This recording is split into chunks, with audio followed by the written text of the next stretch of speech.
Hi, this is Ed Weinberg, and welcome to the CTRE Investors Conference Call. We've got some people on the line, and just so you know, you can find us at on Facebook at CTRE Investors, at YouTube at CTRE Investors, at Meetup at CTRE Investors, and very shortly on the web at www.ctreinvestors.com. So let's see who's on the line here. Keith, can you give us your name, full name, and tell us a little bit about what you do and where you do it? It is Keith, isn't it? No, Calvin. I'm sorry, Calvin. Okay, maybe you have your... Okay. So yeah, my name is Calvin Richardson. I am a commercial lender for Hartford Community Loan Fund. So we're a small nonprofit based in the city of Hartford, doing rehab loans as well as buy and hold loans and small commercial loans in the city of Hartford and the cities that are contiguous to the city. So my background is I've been a long-time commercial real estate lender for about 25 years.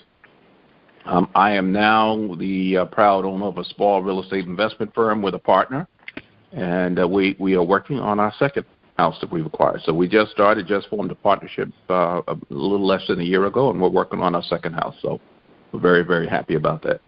That's great. And are these buy and hold situations? No, both of these are flips. So we're finishing up the first one, and we just acquired the second one. Okay. And you said your partner was there too? Yes, I'm going to let her introduce herself. Okay, so let's hear from her. Hi, my name is Kathleen Gunning, and as Calvin said, we are working on the two flips, and prior to that, I have one rental, and I've had that for about 5 years. So I was working on some wholesale deals, which didn't pan out as well as I'd like. So joining with Calvin, we were able to work together and get some flips that had worked out. I'd like to continue advancing in the portfolio of rentals and continuing that avenue also. So once we get additional income, our property or our name for our business is C&K Blue Sky Properties. And both of us have our own LLC in addition to that.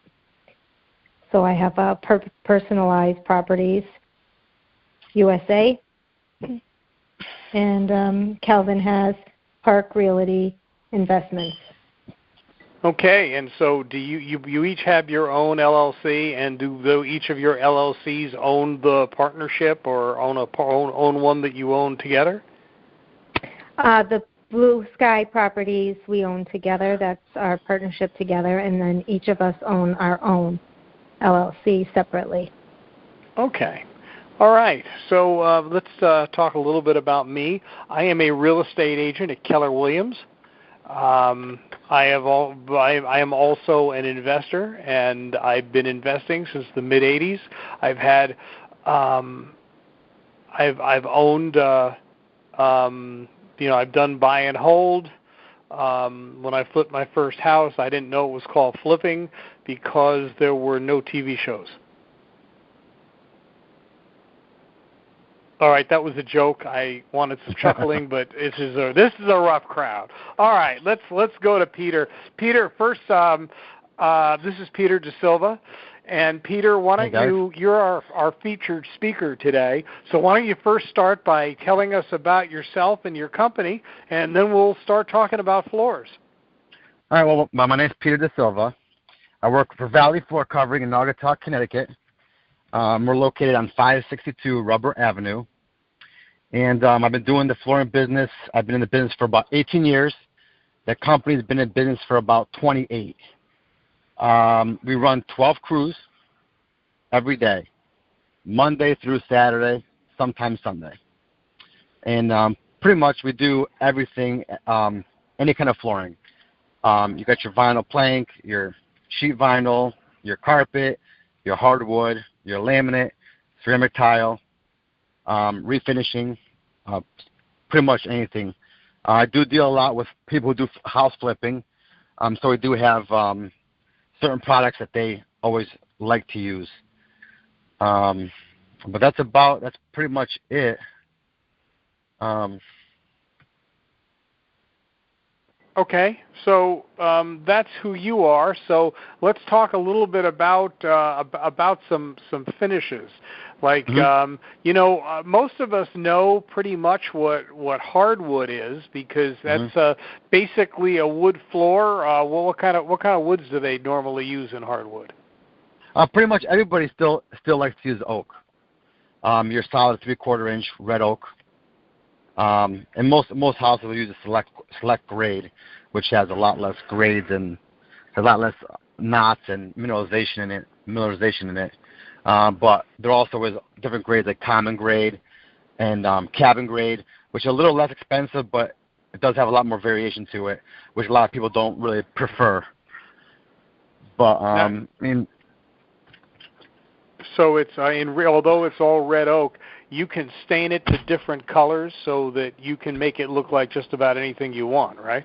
Oh yeah, absolutely. We use a lot of Minwax products and Duraseal, which they have tons of different colors to choose from, and you can also have different sheens you can pick from. They have satin, semi-gloss, high gloss. So even the color and the finish can be to your liking. Normally, like we usually do 3 coats of finish on every job we do. So, and if you do a stain, it'll be 1 coat of stain and 3 coats of polyurethane. So, in addition to the hardwood that needs to be stained, you can also buy it pre-finished. What are the advantages or disadvantages of that? Well, the pre-finished pretty much you put it in, it's done. The pre-finished normally will have 7 coats of finish on it with an aluminum oxide to help with scratch resistance. And you'll have a 20-year, 30-year. Some companies give you lifetime wear warranty, which on unfinished products you don't really get a wear warranty. But the downfall to it is that if you have a house that has unlevel subfloors, you will have unevenness where the joints meet together, where the hard floor meets together, which a lot of people don't realize that. And then once the floor's in, they say, "Oh, why is this edge a little higher than that one?" And that's just the nature of the wood, being that it's a pre-finished and you're not actually sanding it to make it smooth to one level. Okay, so I noticed that. So can I tell by looking at a floor whether it's pre-finished or hardwood? Oh yeah, absolutely. When you get a pre-finished floor, if you look at it, the finish looks almost perfect. That's the first thing. And most pre-finished floors will have some kind of bevel, whether it be a micro bevel or a V-groove bevel. And the reason they do that is to help with uneven subfloors. Okay. Now, if we put in a pre-finished floor and it did wear down, it wasn't covered by the warranty. Yeah, you can refinish it. You can. Yeah, absolutely. Okay. Yeah, absolutely. Just like it's a regular hardwood floor. It's just it'll take a lot more sandpaper to refinish it, since it does have 7 coats on it. But it's possible. Right. Yeah.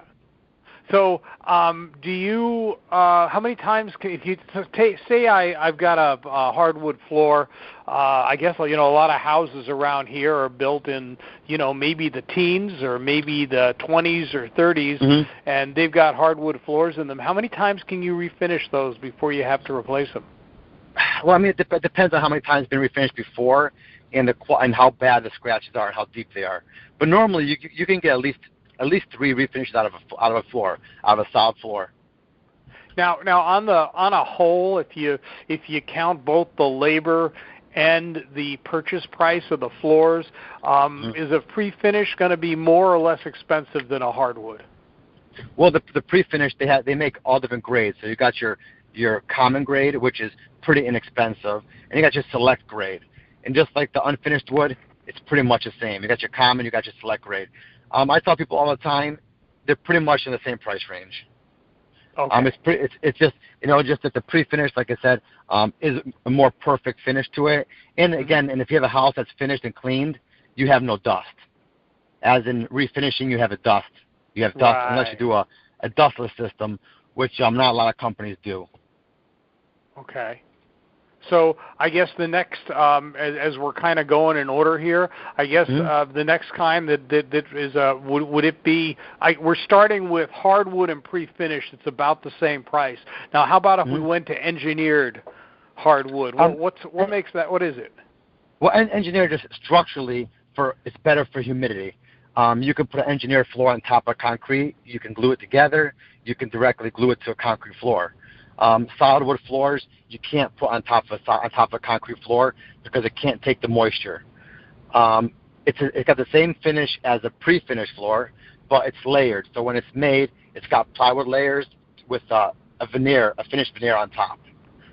Price ranges, pretty much depending on the manufacturer you get, you're going to be around the same price as a pre-finished, a regular solid pre-finished floor. Okay, and I guess that it's probably going to cost about the same amount to put in as a pre-finished? Yeah. No matter what, if you're doing a pre-finished, if you're going to nail it, if you're going to staple it, it's the same cost as nailing a hardwood floor. If you're going to glue it, you're going to glue the tongue groove together. And depending if you want a full spread glue installation process, then there'll be an additional charge for glue, which is not much, but I mean they're all pretty comparable in pricing. Okay, but I can't refinish my laminate floor if it gets scratched up. Well, laminate's a different product. Engineered floors. I'm sorry, engineered. I can't refinish the engineered floor. No, you actually can. There's certain products that you can refinish it up to 1 to 2 times, but you'd have to be a skilled refinishing guy to do that. Okay, and do you guys do that? Oh yeah, absolutely. There's also, you can always, a floor that has minor scratches, you can always screen the floor and recoat it with a new coat of polyurethane to help get rid of the minor scratches or any kind of dullness that the floor has. Okay. Which is also an option for like a house that floors are in pretty good condition. You don't want to spend the money refinishing them completely. You screen and recoat them. Okay. So tell me about laminate. Laminate is pretty much a cardboard, almost like a fiberboard core to it with a picture on it. A picture of a hardwood floor or a tile look, depending on what you pick out. Laminate's very, very durable. It's got a scratch resistance, which is better than the hardwood floor, but does not withstand water. Any kind of water that gets underneath it or on it, it could swell up, just like a piece of cardboard does when it gets wet.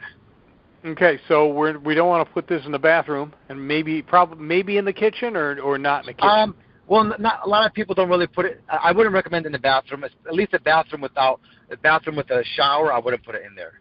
A bathroom with just a toilet, and you could put it in there and hope that the toilet doesn't overflow.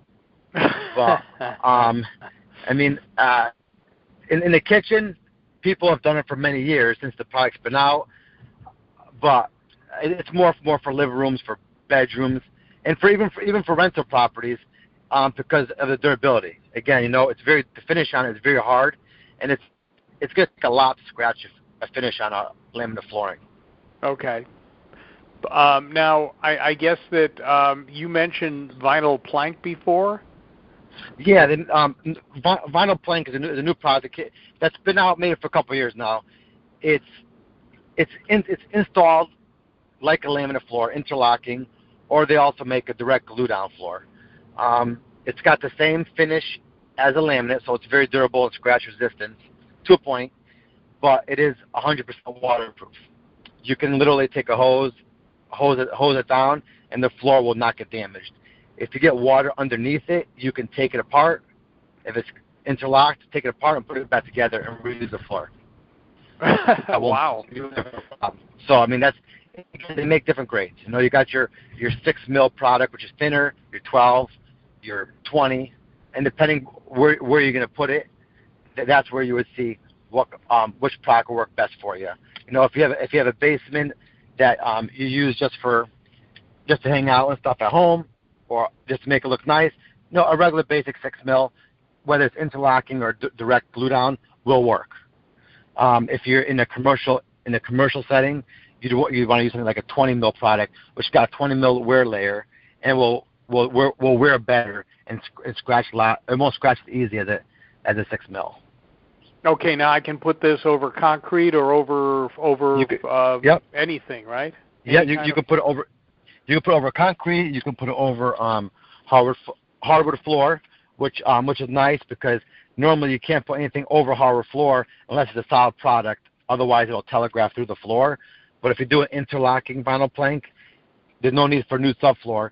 As long as the floors are pretty level, you can just go right over the top of it and not worry about any kind of telegraphing through the floor.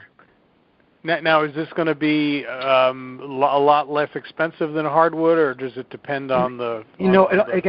It all depends on what you pick out. They got products. I mean, the better product they make will be about as much as a hardwood floor. Your least expensive would be almost like the price of, like back in the days when a lot of people were using the VCT tile, the vinyl composition tile, which was pretty inexpensive for the commercial spaces. So I mean, if you figure it out, your better vinyl plank would cost as much as hardwood floor. Your least expensive would be half the cost of hardwood floor. Okay, and so for instance, for a rental, would I probably want something in between? I mean, for rental, I'd pretty much go with something mid-grade. If you're gonna rent a 12 mil product, will be fine. If it's something that you're gonna sell, a 6 mil is plenty. You don't need more than that.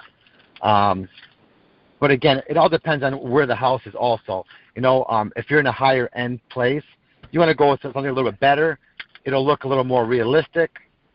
And a lot of the vinyl plank floors nowadays actually have the texture of a hardwood floor. So you can feel the grains, you can see the knots. So to the point that you would probably walk into this place and you would think that's actually hardwood floor, and you would touch it to see what it is. Okay, so now I guess that, and it can also, in addition to look like wood, you can get it that looks like tile. Look.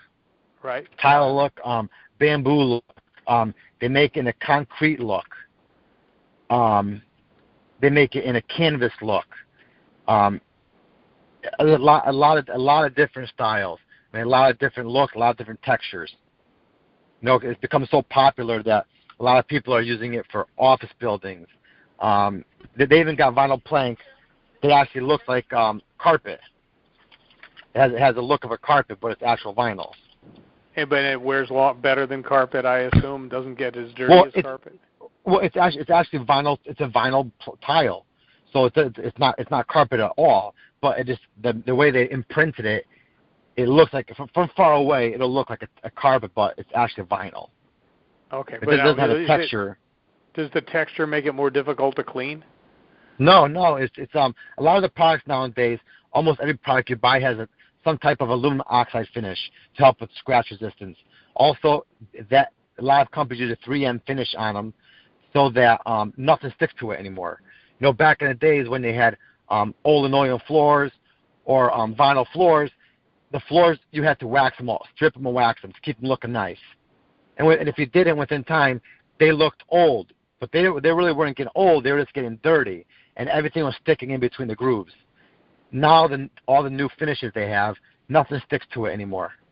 So you clean it with a damp mop, a Swiffer, any kind of vinyl floor cleaner, and everything will always come out, and there is no maintenance anymore. So it makes everyone's life easier. Okay, now I guess then the cheapest is probably still sheet vinyl? It really isn't. Sheet vinyl, the problem with sheet vinyl is that you have to have you have to have a smooth subfloor, so you don't see imperfections. Right. And if there's one little pebble or grain of dirt under there, what happens? It'll rip it. It'll rip it, or it'll leave a mark in there. So so every time you do sheet vinyl, you're either most likely going to have to do plywood, according to Luan. You got to skim coat the floor.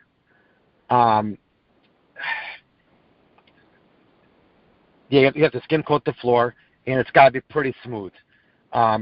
It's not as forgiving as a vinyl plank or a vinyl tile. It's much thinner.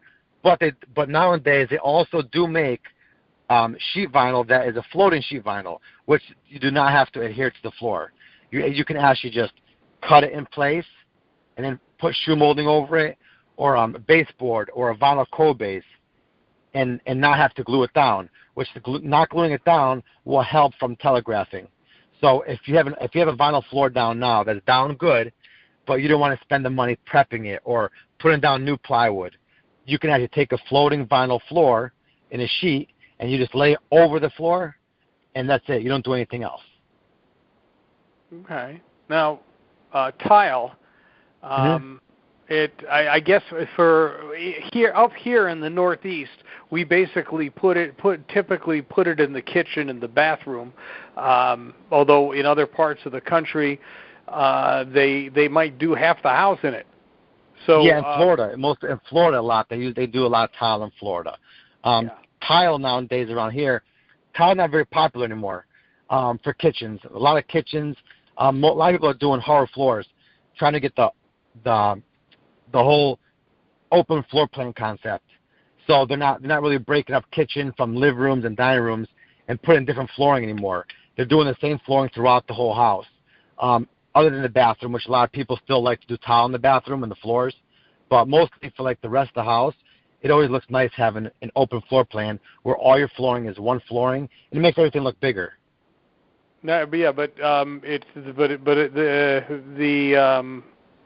I guess that you'd probably want to use something more durable in the kitchen, or I mean, I've done both. As a matter of fact, you did a whole house for me in Hardwood recently. Yeah, I mean, it's a preference. You know, like a lot of new houses that I go into, no matter where they are, even flip houses that I do for people, they're doing hard floors in their kitchens. Yep. They're doing hard floors in kitchens, dining room, living rooms, hallways, and that's what most people are doing nowadays. People are starting to get away from tile because the cost of tile to install it, it's a harder product. So, you know, especially when you get older, people don't like ceramic tile in the kitchens because it's harder for their back when you're standing on the tile all the time. It can crack, and no matter whose house you go to, if it's got ceramic tile in the kitchen and it's got a plywood subfloor, it's going to crack. No matter who installs it, within time it's going to crack because houses move, houses expand, houses contrast. And a lot of people just try to get away from tile because of that. And that's why nowadays they make the vinyl tile, which looks like ceramic, but it's a vinyl product. And you can actually grout it with an epoxy grout that comes with the flooring.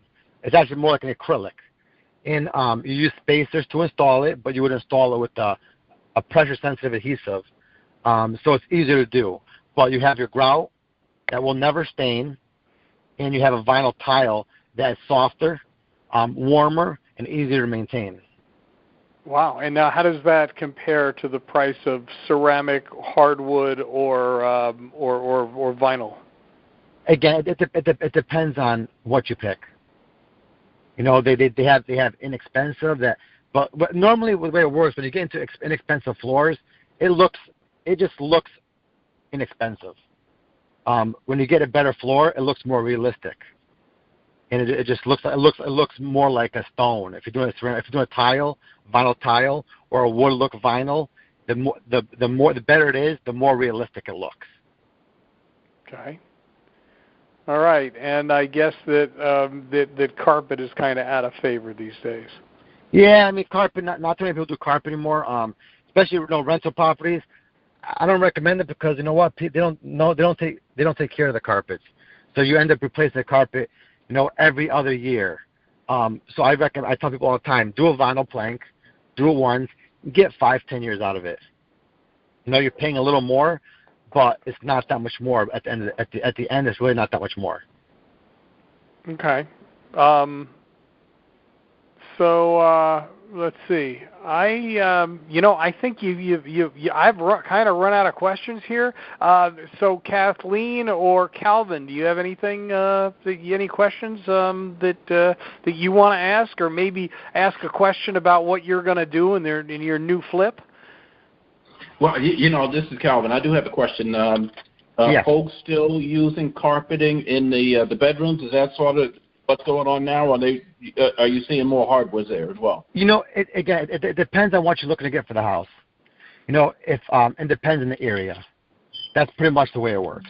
If the house is worth over $200,000, if you're trying to get over $200,000 for it, you probably should have hardwood floor in the house, in the living room, the bedrooms should have hardwood floor.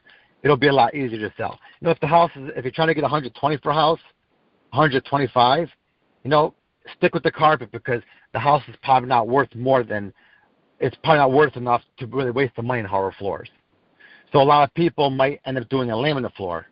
So you get a hardwood look, but it's a laminate. So would you, going back to like vinyl, I think that you mentioned when we were talking earlier, now is luxury vinyl the different plank, different than regular vinyl plank, or when you mentioned luxury vinyl when we were talking, were you kind of referring to the more expensive vinyl? Well, luxury vinyl plank, it's vinyl plank. It's just, that's what they call it. It's called LVP or LVT. So you got your luxury vinyl plank, your luxury vinyl tile. It's just saying that it's more luxurious of a vinyl opposed to being like a VCT tile, which is a vinyl composition tile. But anything that looks like a hardwood floor or a vinyl tile is considered a luxury vinyl. Okay, so are people using vinyl in high-end houses?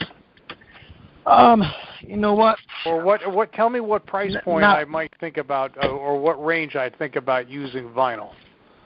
I would say, again, depending on which kind of vinyl you buy. If you're gonna spend the money and get something a little nicer, like something, say if you're gonna buy something that's gonna cost you about $5 a foot installed, that would go in a house, $200,000, $275,000 house, it would look great. I wouldn't put it in a house that's worth $120,000. I'd probably say go with a laminate floor for $3 a foot. Okay. Yeah, when I was doing my last house, basically I looked at the cost of the difference between doing the bedrooms, which maybe they're 10 by 12 or 10 by 11, and as long as you're in there and you're doing the house anyway, it doesn't really take you any more days to do the bedroom. So it looked like the cost of rather than replacing the carpet that was in it, but just throwing new hardwood on just made sense and didn't cost a lot more. No, again, it all depends on the house and the room size, obviously, yeah, because when you buy hardwood floor, you're paying per square foot, so you're actually paying for what you're using. When you're buying carpet, you're paying by the yard. So, if you have odd-sized rooms sometimes, you're paying for material that you're actually not even installing.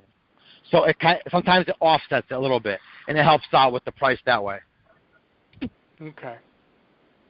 Calvin or Kathleen, any other questions? The only question I'd have is for installation prices. Does it vary much as far as the different kind of flooring? Yeah, because every installer does different types of flooring. Carpet would probably be your least expensive for installation. Then it would go your vinyl tiles, your luxury vinyl plank would be your next step up. Your hardwood after that, and pretty much your most expensive labor-wise is your ceramic tile, because it takes a lot long. You don't do that as much a day.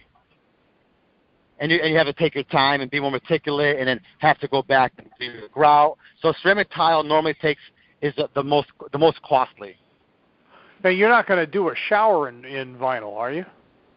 Well, you're not, but it's not unheard of. I have seen people do it. Do I recommend it? No, I don't.